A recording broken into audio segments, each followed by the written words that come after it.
going up, we're going forward, doing it every day. The Pierre way.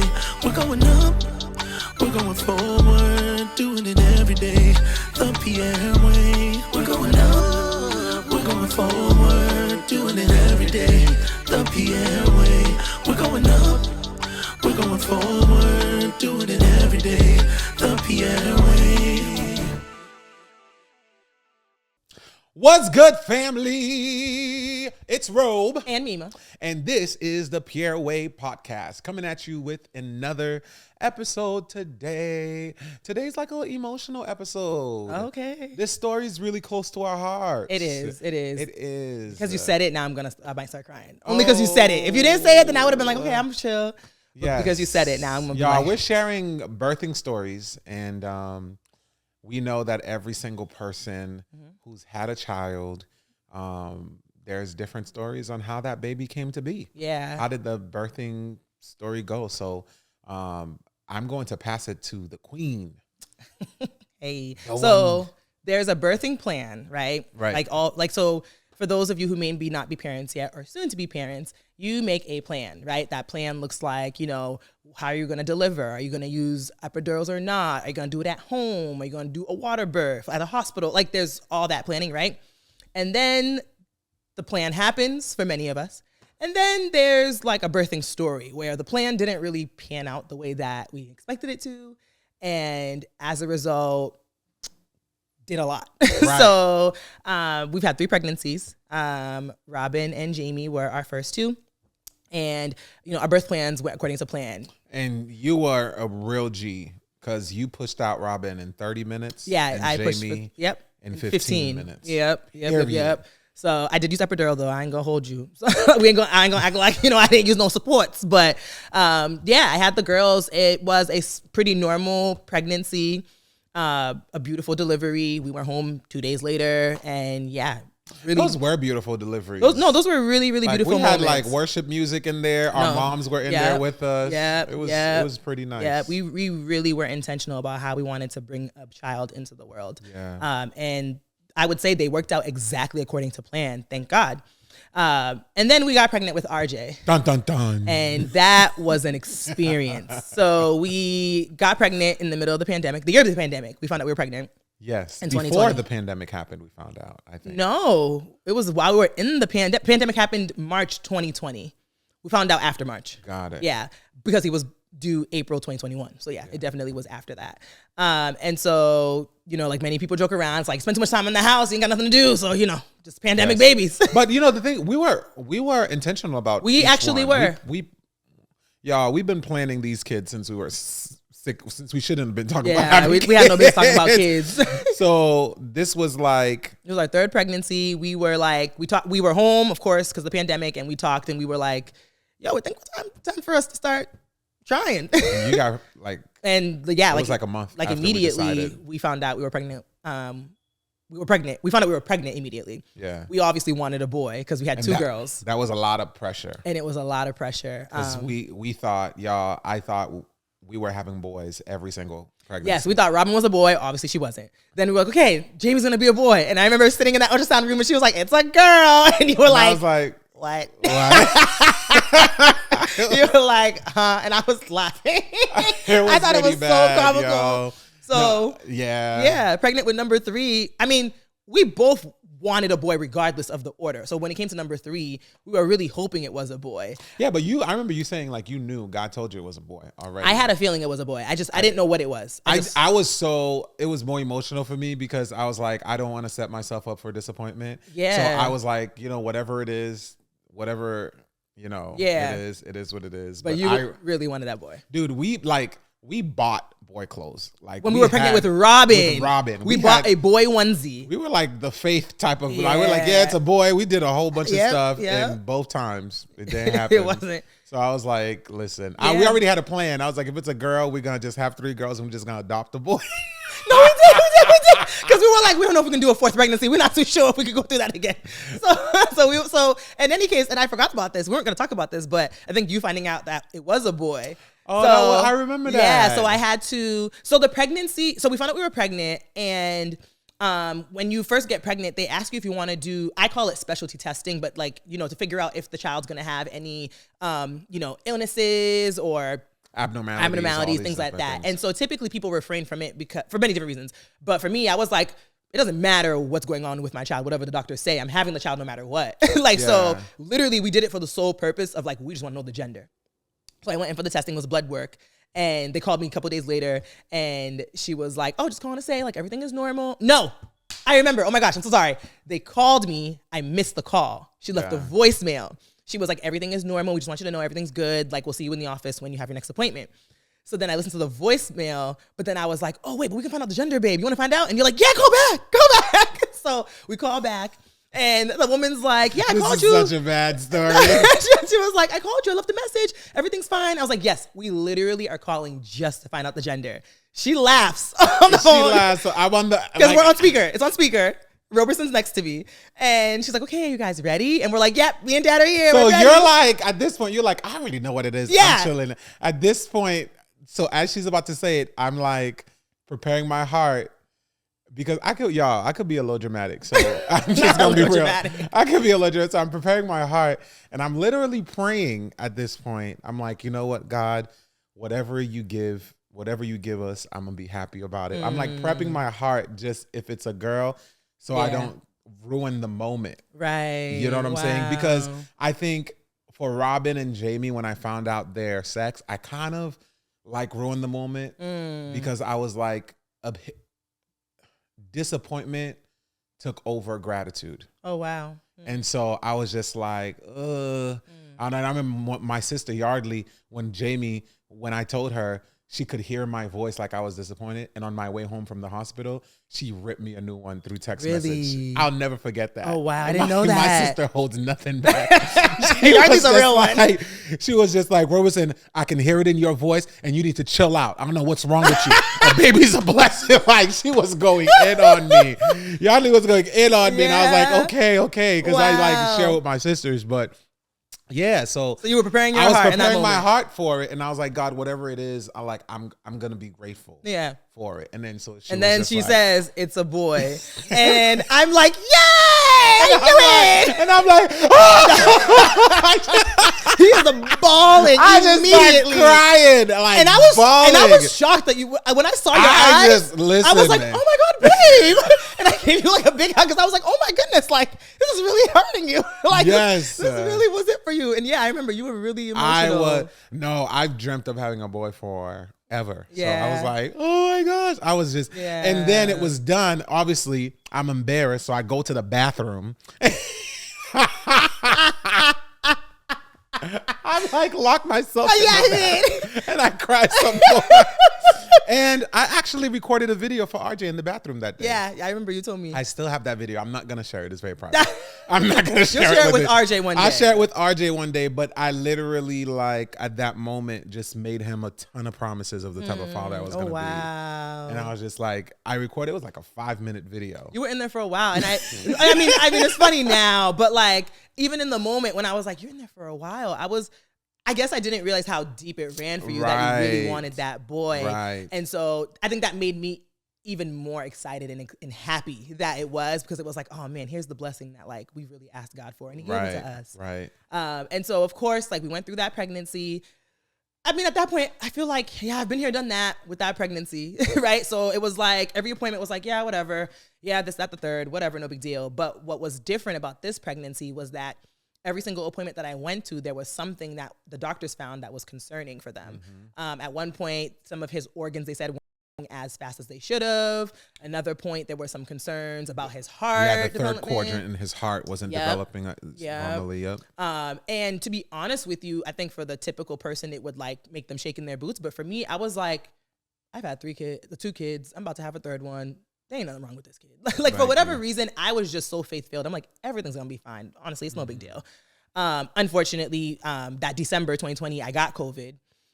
We all got COVID. We all got COVID. Yeah, remember, because that Christmas, it was really rough. Christmas, New Year's. And so she was pregnant. I was pregnant with COVID. And that's when COVID was still new-ish. So Actually, one of the people in this room gave us COVID. Okay, well, I'm not going. I don't know what they're all looking like. Ooh.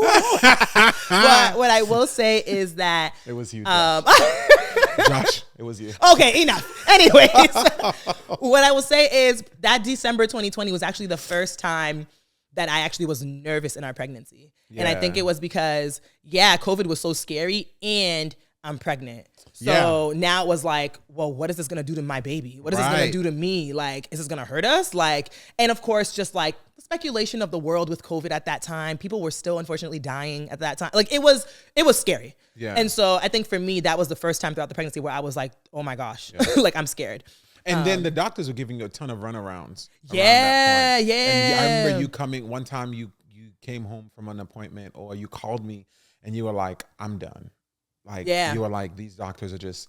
Like one day, you literally, I think, spent like close to 8 hours in the hospital. Well, because they were also concerned too, because I think it was just so new to them, right? So it's new for me. I'm like, I don't know what's going to happen. And for them, I think they were like, yeah, we want to make sure everything's okay. Because remember, they were kept saying throughout the whole pregnancy, there was all these issues, quote unquote, with my son. So now adding COVID, they're like, well, we got to do this, we got to do that. We got to make sure you get this, get that, take this medicine, do that, blood. And it was just like, okay, guys, this is too much. And so at that point, obviously we get through COVID, or having COVID in our home. And again, still a lot of issues at appointments. And so finally, RJ was supposed to be, his due date was in May. Because your cousin was also pregnant, Jude Colleen. Yeah. We were supposed to have babies around the same time. And we're so, Haitian, yeah. So anyways, RJ was due in May. And so I go in April for an appointment, and it was supposed to be my last ultrasound appointment just to double check and make sure everything is good to go with RJ, right? Like everything's developed well, everything's fine. We can proceed as normal with the pregnancy. And I believe I was about 32 weeks pregnant or so, something like that. So I was getting close to the end, and I go in for this ultrasound scan. I think you were supposed to come with me or something. I stayed with the girls. With the girls. Yep. So I went by myself. And they're scanning. I'm literally sitting there like, all right, when is this over? No big deal. And so the ultrasound tech leaves, and the doctor comes in, and our whole world changed at that point. Yep. The doctor comes in, and she diagnosed RJ with having something called high drops. Which, babe, what is high drops again?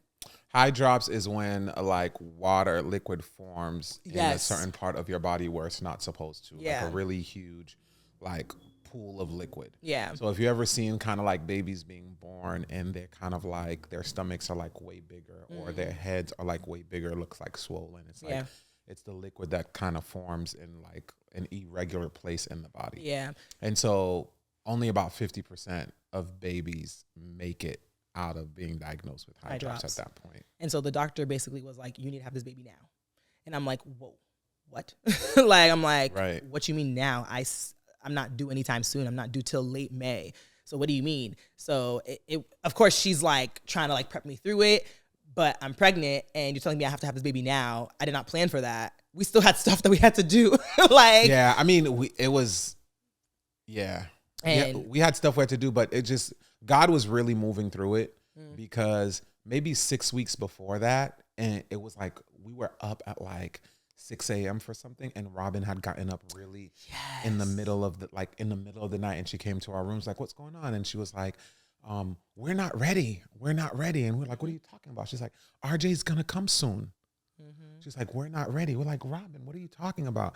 She's like, we need to get ready. She's still kind of sleeping. Yeah. And so when she said that, I think the next week, I was like, okay, I got a group of guys together. I was like, let's get the nursery together, etc. But really, she just said that. I didn't think she was gonna be early. I'm just thinking like, okay, you know what? I need to get going on this. Yeah. And then so that was already done. His room was already done. I remember by that time. But if she didn't say that, we would have been working on it like closer. Yeah, because we didn't. Did we have a baby shower at that point? Nope, we didn't have a baby shower. We didn't have a baby shower. And both pregnancies with the girls, we were late.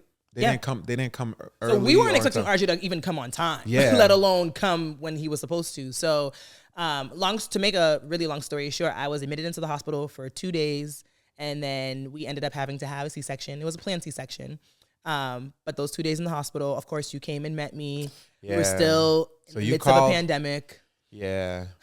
We had, and just figuring out things, I guess, at the last minute as it relates to where our daughter's going to be at, figuring out what does this mean for us, figuring out what else we had left to be ready for RJ.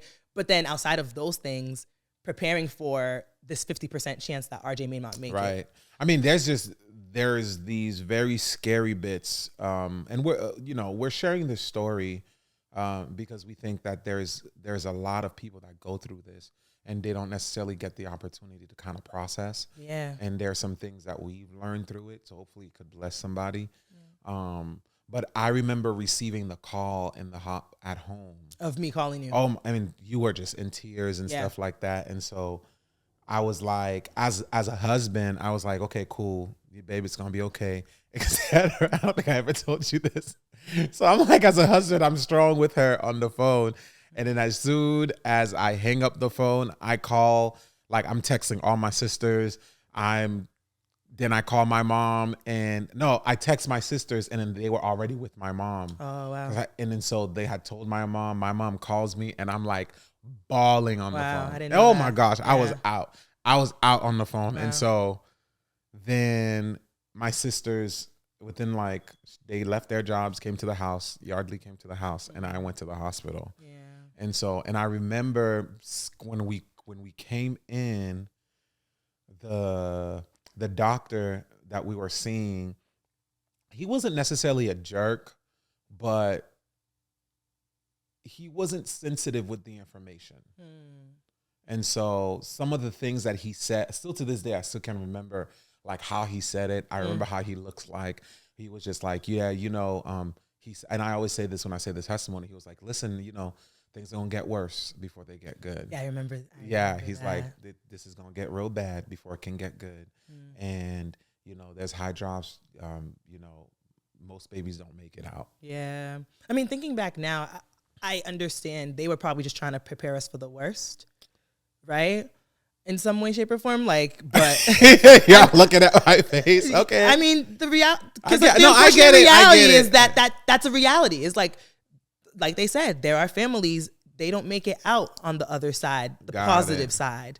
Not this one. Not this one, indeed. God already knew the plan. And so, yeah, I mean, it was a really emotional 2 days. I remember being in the hospital. I remember the phone calls we got, the texts.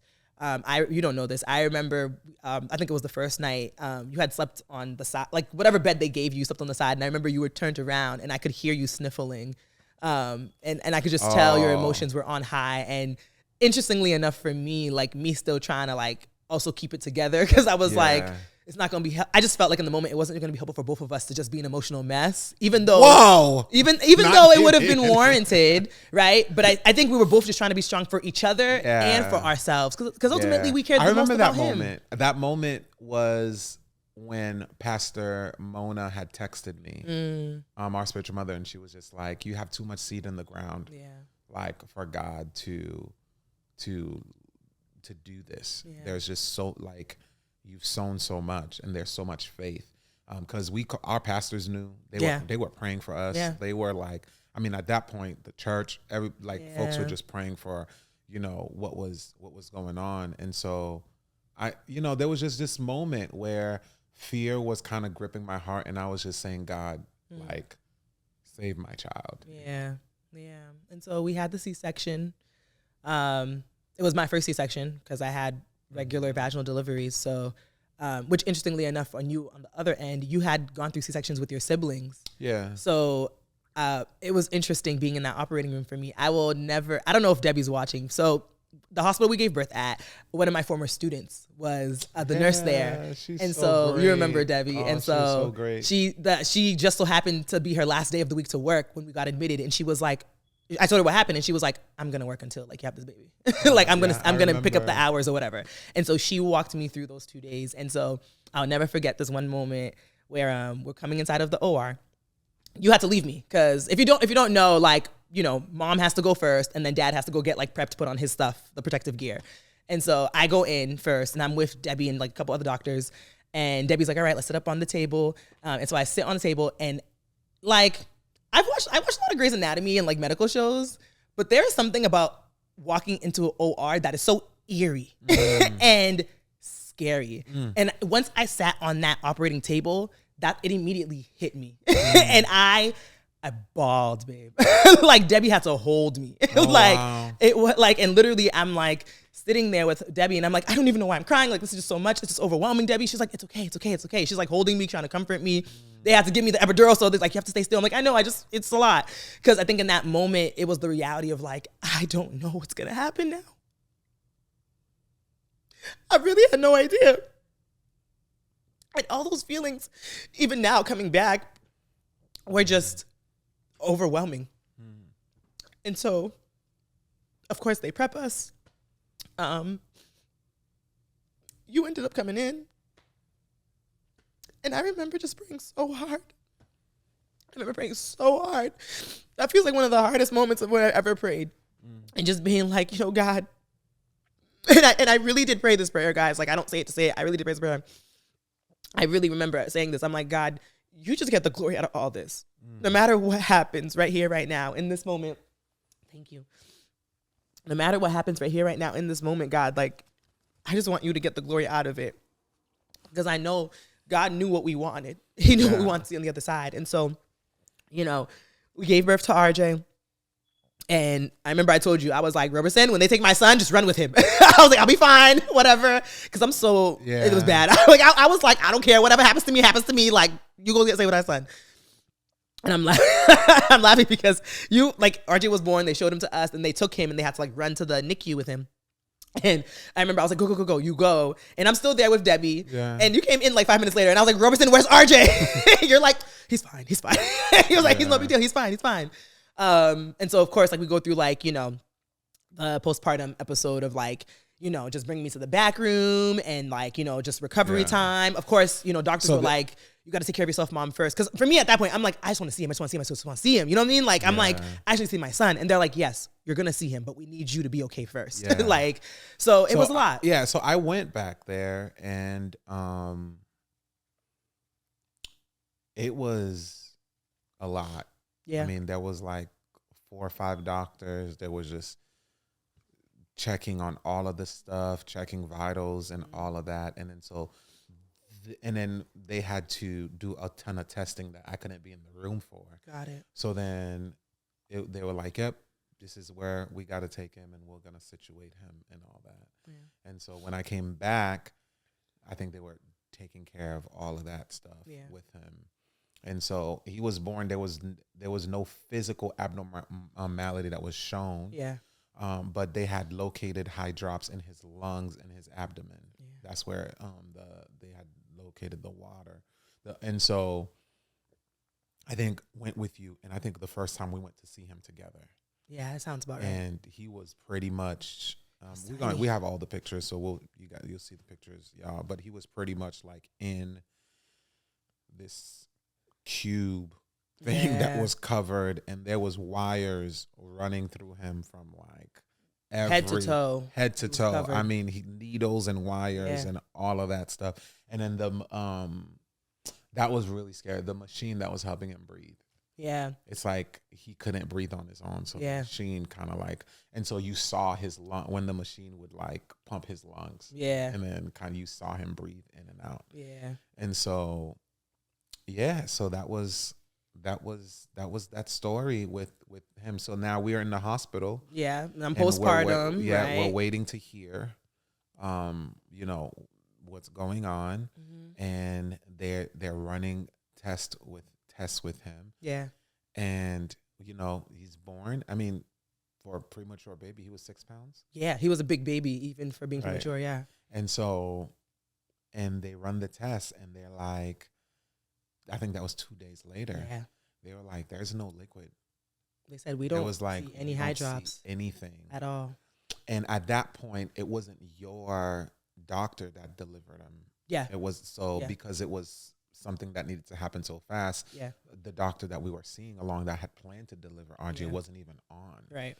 So he came 48 hours later and he was just like, well, guys, what happened? You guys were fine. Yeah. And we were just like, they just took him. Yeah.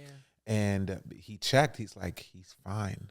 There's nothing. Like there was no trace, no indication, any fluid or anything. They're like, it's as if what we saw on like the scans, as soon as he was born, just like disappeared. Come on, God. Because they checked right before we gave birth, remember? I remember this because there's this nurse that came in and she's like, just to be sure, we're going to check one more time to see if we could identify. And then it's as if that nurse was so disappointed because she was checking. She was just hoping. And she's like, ugh. So she showed us, and we just saw the two little, black circles in them that showed where the liquid was. Yeah. And so that was that. But they didn't notice anything. But then what ensued after that is that even though he didn't have the high drops, he was premature, and he was a baby that was born because steroids was kind of given for 48 hours that can kind of help his lungs develop and all these different things. RJ had to stay in the hospital until he could learn to breathe on his own. He could learn to eat on his own and kind of like function without a machine. And that was a total of 6 weeks. That was 40 days exactly. Mm-hmm. So from the time they went to prepare you for delivery to the time he took out was 40 days. Yeah. And so the tough part about that is that after So I was in the hospital for postpartum for 5 days. For 5 days. Yeah, because you had a C-section. Yeah, I had a C-section. Yeah. So they made me stay for 5 days. You had gone home to get, to get other things situated. The girls were like going to school and back and all that stuff. So I would drop the girls off and then go to the hospital, then leave and all that. And the girls came to see you. Yes, they did. Yeah. So, and then... So then day 5 comes for me to leave. And the whole time the 5 days... Because now we've had the baby and now like, oh yeah, he has no high drops. So now it's just that he's premature. And so I hear all the time people give birth early and their babies get to go home with them. And so those 5 days, I just kept asking. So you thought RJ was going to go home? I literally prayed and asked God. I said, God, I need RJ to come home with me. I'm not leaving RJ here in this hospital by himself. I never knew that. And so I knew he wasn't coming home. I had not accepted that reality at all. Because when my sister had her twins, it was like a flashback moment for me when I saw RJ, because my godchildren, they were both in that same. Yeah, I remember. We were in the same hospital. Them. Yeah, so I knew it was gonna take time. I didn't accept it. So every single day I would ask the nurses. I would always go to the NICU, be like, when is he coming home? Is he coming home? And they would never give me a straight answer. Never. And it's me being like, please, God, you hear my prayers. You hear my prayers. You hear my prayers. So day 5 comes and they're discharging me for real. That gives you so much context in the elevator. Yes. So, got it. So as we approach that story, discharge papers come for me to leave on day 5. And I remember like begging with the nurse. It was before you came, because you came to pick me up. I was like, is he not coming home with me today? No. And she was like, she had a real moment with me. And she was like, honey, because she was an older nurse. She was like, honey, he's not coming home with you today. Oh my God. And so as we were making our way to discharge, and then we went to the NICU because we were like, we're not going to leave without seeing him. So we went to go see him. We spent as much time as we could in the NICU. And so we leave the NICU and we get in the elevator. The walk from RJ's room, leaving his room to that elevator, I really was trying to be tough. I could have broken down in that room, but I was really trying to be tough. Because I was like, okay, we're leaving him for real. We're leaving him for real. And there is something about, I just gave birth to this precious thing. Mm-hmm. And now I have to leave him and not only leave him in a place that is foreign, but I have to trust that he's going to be okay. Mm. And now I'm feeling like an inadequate parent because I'm like, how do I give birth to my son and somebody else got to take care of him? Wow. It was just a hard reality to accept. And so we get in the elevator. I forget what floor it was, but we get in the elevator. And it was just the two of us. Nobody else was in the elevator. And the elevator doors close. It's like a movie. Because as soon as the elevator doors close, I immediately broke down. And I remember I don't know if you were shocked, but I remember you just held me. Yeah. Right? You just held me that whole time. No, what I was not prepared for was this space where we didn't know how he was going to be born. I never had that experience. Yeah. I was prepared for us leaving him. Got it. Because I seen my sister go through that, and it was the same hospital. I knew what they needed him to do. Yeah. Like my sister's twins, both of them had to go through all that. She gave premature. So we were the opposite, because I was prepared for the before. Yeah. But I was a little bit better not leaving him. Yeah. And so that first day leaving him was a really hard day. And even the drive home, I really was trying to prepare myself, because I'm like, I'm about to go home to my daughters who I haven't seen in like almost a week, really. And it's not fair for me to come to them and to be like all sad and like when they're gonna be excited to see mommy and they're gonna have questions about where's their brother. And so just that first day being home, just trying to just like keep it together to let them know like I missed you guys, love you guys. Like, you know, RJ gonna stay in the hospital for a little bit. It's gonna be okay. But those days, those 40 days were so those 40 hard. days were interesting. I gained like 20 pounds in those 40 days. Wow, I didn't even know that. So those days, because it was Yeah, you just had to process. and it was like, I think it was like almost like having it feels like having like a wound that you consistently like hit every time you go visit and then leave. Yeah. So then there would be times where we would be really strong on the days, and then we'll get in the car. And then, like, I remember there was a time we both broke down in the car. Yeah. It was because a song came on. Yeah, I don't even remember what song it was. I didn't even remember what but it was song. that sad. But it was a sad gospel song, and it just came on in the car, and we both was just driving home. I'm like, right? I remember that drop. We were just a wreck, just crying. God. And then, you know, but, man, in those days, like, there was just so much faith around us. Like, so many people were praying for us. And I remember Dad, our pastor, he's like, yeah, man, you preaching this Sunday. So he put me in a position. It's like, you preach. And I remember preaching this sermon about Abraham having to sacrifice his son. Oof. And I was just like, I remember all of that. We had to record. And so we had to, that's what during the pandemic, we were recording sermons. And he's like, I want you to preach and all these different things. And so, the faith that we had to have to continue through that gave us the strength each and every single day. Absolutely. And then there was just ups and downs throughout the whole like the 40 days, because there were times where like he needed to not stop breathing while he eats for 3 days straight. Yeah. So then, and every single time he stopped breathing, the clock would have to start. Yeah. So then there will be times where you would call and be like, how'd he do? He's like, it's a good day. Yeah. Then day 2, it's a good day. Then the third day, you're like, he just needs to make it through this day so he could come home. And then on that third day, he didn't. Yeah. And so, and that used to happen to us over and over again. Yeah. And so, and then I think we begin to kind of like have to go through life. Right. And you gotta like, it's a situation, because people now I'm bringing the kids to school and their teachers know that I'm pregnant. Right. So then they're like, how's he doing? Yeah. Like, what? I'm going to church, and people are like, how are you doing? Yeah. And again, it was almost like you have to reopen that wound every time you have to talk about it. Every single time. And so, I mean, I remember for me, peace came in when I don't share this story often, but it's a little supernatural type of story, but in our church, we do morning prayers. And during the pandemic, we used to do morning prayer. We went live and did morning prayers every morning. And there was a morning where I had to do prayer. And I was just praying. And in the middle of the prayer, like Holy Spirit just took me out. Like in the middle of the prayer, I was praying, but it's like I wasn't physically in the space. And then it was like I was having a vision. And in the vision, it was an angel whose whole face, like wings and everything, was white, like pure white, like curly hair, but even the hair was white, like white as snow. And so the angel I saw stood over RJ's, like his incubator thing that he was in the hospital with, stood over RJ's bed, and the angel kind of took their wings and like its face and like completely covered it. And I'm in prayer and I see that, and I see the angel's face, and the angel's face was so peaceful. It was a man, like so peaceful, and it just covered the whole thing where I couldn't even see it. And at that point, as soon as I snapped out of the vision, I was like, oh, he's fine. And he came home like 2 days later. Oh, I didn't know it was that soon. Yeah, I knew the story. I didn't know the timeline. Home, it was like he came home like right after. Wow. But it was like what settled in me was like, oh man, God, like, Because with each of our kids, there is a prayer that I pray over my wife's womb every single time she was pregnant. It was like, God, would you wrap this baby in your glory?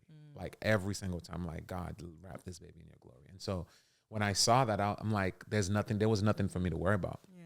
And then he eventually came home, and it was like a celebration, and he was home. And the beautiful thing about God is that there is nothing that we experience right now with RJ as he's getting ready to turn 3 that is a result of him being premature. Yeah. And so he's not delayed. Yeah. I mean, he's running around. He's very healthy. He's healthy. He's very healthy. And it is a miracle in itself. And I think one of the biggest things that I always say I appreciated about us, even though we went through this motion and it was very painful, the joy of the Lord became our strength.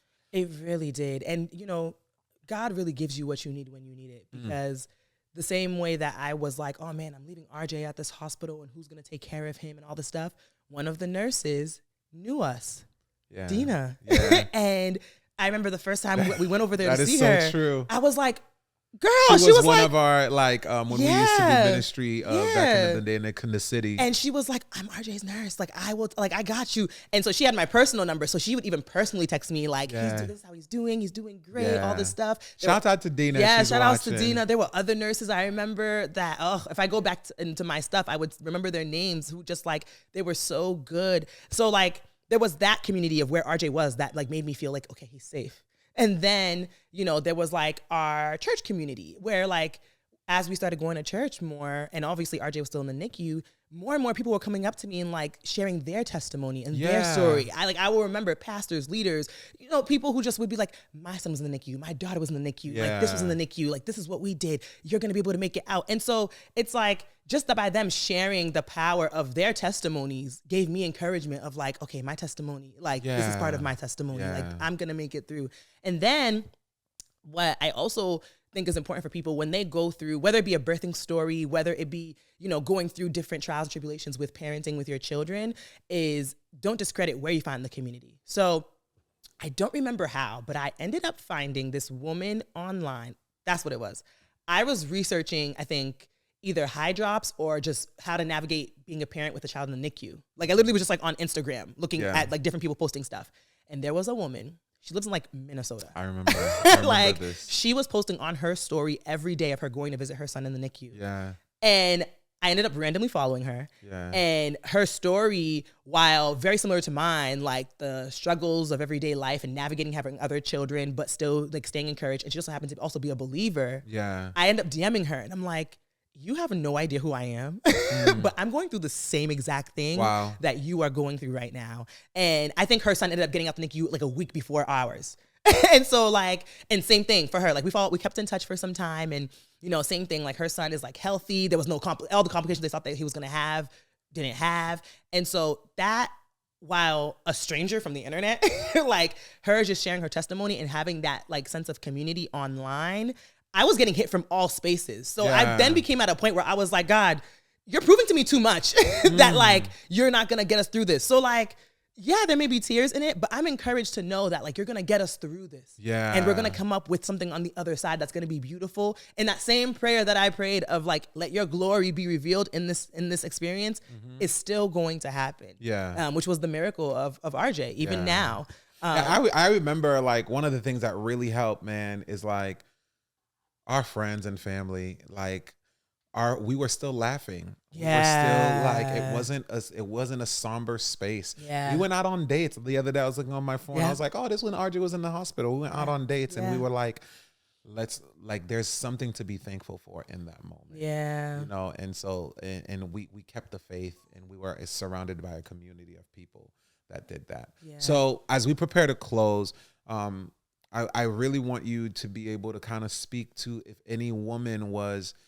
anybody's watching, a woman's going through this or have gone through this, what advice would you share having gone through this experience of, premature birth, unexpected delivery, all that? We know that there are tons of women and families that are going through stuff, whether it's infertility, whether it's premature birth, whether it's giving birth to a child with special needs, all these different things. What advice would you give to those women that are there now? I mean, we've said this in many other episodes, and it's still the same. You need community. Yeah. You need community, and get that community where you need it. I mean, I had joined like a mom's group for those who have kids in the NICU. Yeah. Wow, very different community. Like, it was a community that I needed because I needed to feel like I had people around me who understood what I was going through. I had the community of my church, people who were praying for us, who were calling us, checking on us, texting us. We have family. In our family, like, we're really tight and close knit. They had our backs. Friends had our backs. Yeah. And even the hospital, like that hospital community, whether it was nurses I knew, Yeah. whether it I was, remember Mother's Day. On Mother's Day, Yeah. you had to spend Mother's Day. He was in the NICU, and Yeah. the hospital gave all the mothers flowers and stuff. I remember Yeah, this stuff. like I think that when we think about community, we want to make the community what we want to make it. Like, Right. we have this concept of how community looks, and it's like, it can look like that, but don't discredit anywhere else you can get it. Community can literally be your neighborhood, your neighbors who live Yeah. next to you, like just knowing what you're going through and sending you flowers, like checking Yeah. on you, sending you meals. You want to be able to have spaces where you can just authentically, share your story, but also feel like you can still feel human. And I think that's so important for whether it's a premature child, whether it's a child who's born with an illness, who may be born with special needs, who, if you're going through infertility, is you need to find spaces where you can have that community. Don't go through it by yourself. Yeah. Don't go through it by yourself. It's going to hurt you more than that is going to help you. And know that whatever it is that you need the help and support, whether it's people you know or don't know. Yeah. And also know that, like, God will not give you more than you can bear. Absolutely. So whatever the situation may be, God has tailor-made you to receive it. Yeah. And I truly believe that. And if whatever the situation is going to build our faith and is going to build our strength in God. Yeah. And, when it comes to the men, the husbands, fathers that are in these situations, I know at that point, one of my biggest things was to be strong for you. But I had moments where I needed moments where I had to be weak. And I think, having heard in this episode how important it was for us, but me to have a boy, so you could understand how heartbreaking the news and all that stuff would be. But I had spaces and people that allowed me to be weak in front of them. And if you have that, if you could find that, that's important. As a man, if there's a space you need to cry, you need to cry. Yeah. I got no shame in my game. I called my mama crying. It is what it is. I called my pastors. They knew, like, I was shaken up, and I had that opportunity to be vulnerable. And that opportunity and that space also strengthened me to show up and be strong as a husband and as a father.